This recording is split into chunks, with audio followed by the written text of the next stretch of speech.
এই যে দেখুন, এই ছোট্ট ছেলেটি বাহির থেকে এসে থাকে, তার বড় বাবা শুধুমাত্র নুডলস খাচ্ছে, তার বাবা মা ভালো মন্দ একটুও খাবার তাকে খেতে দেয়নি। আর অপর দিকে সে খেয়াল করে দেখে তার বাবা মা খুবই মজার মজার খাবার খাচ্ছে। এটা দেখে তার অনেক কষ্ট লাগে এবং সে ভাবতে থাকে যে আমার বাবা মা কেমন মানুষ, যে তারা মজার খাবার খাচ্ছে অথচ আমার বড় বাবাকে এরকম খাবার খেতে দিয়েছে। তখন দেখুন বাবা মার কাছে এসে তাদেরকে বলতে থাকে, তোমরা কেমন মানুষ, তোমরা এত ভালো ভালো সব খাবার খাচ্ছ, এত মজা করে খাচ্ছ, কিন্তু আমার বড় বাবাকে এইরকম শুধু নুডলস দিয়েছো, এটা তোমরা কেমন করে পারলে। তাই বলে দেখুন এই ছোট্ট ছেলেটি বাবা মাকে রাগ দেখিয়ে এখান থেকে অনেক মজার খাবার নিয়ে তার বড় বাবার কাছে গেল। আর মা বাবা দেখুন খুবই অবাক হয়ে গেল তার ছেলের আচরণে। এদিকে ছোট্ট ছেলেটি মজার খাবারের বাটিটা নিয়ে এসে তার বড় বাবার কাছে এসে সেই নুডলসের বাটিটা কেড়ে নিল এবং দেখুন ভালো খাবারটা দিল।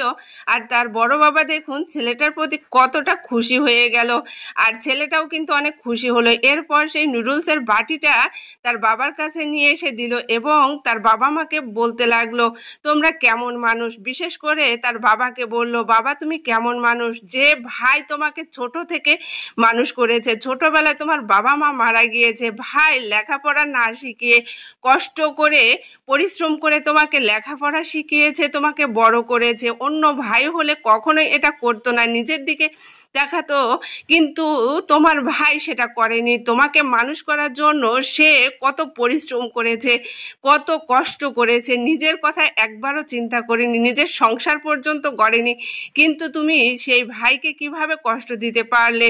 তখন দেখুন তার বাবা বলতেছে, বাবা এটা তো মজার খাবার, তো এই খাবার তো ভালোই ছিল। তখন এই ছেলেটি তার বাবাকে আবারও বোঝালো, বাবা তুমি যে খাবারটি ভালো বলছো সেটা আসলে ভালো খাবার না, তোমরা যে মজার মজার খাবার খাচ্ছ এটা তো তোমরা তো দিতে পারতে।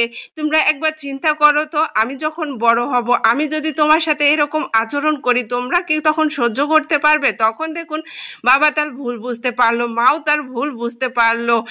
এখন ছেলেটি বলল, তোমরা যে তোমাদের ভুল বুঝতে পেরেছো এতে আমি খুশি। তখন ছেলেটির বাবা এবং মা বলতে লাগলো, তুমি তোমার চাচুকে নিয়ে আসো, আমরা আজ থেকে সবাই মিলে একসাথে খাবার খাবো। তখন ছেলেটি দেখুন কতটা খুশি হলো, আর খুশি হয়ে নাচতে শুরু করলো। তখন দেখুন এই ছেলেটি দৌড়ে তার চাচুর কাছে গেল, আর চাচুকে নিয়ে এসে দেখুন সবাই মিলে একসাথে খেতে বসলো। দেখুন এই ছেলেটি যে কাজটি করলো আসলে অসাধারণ একটা কাজ করলো। এই ছোট্ট ছেলেটির কাছ থেকে আমাদেরও অনেক কিছু শেখার আছে। এই সুন্দর ভিডিওটি যদি আপনাদের একটুও ভালো লেগে থাকে অবশ্যই ভিডিওটি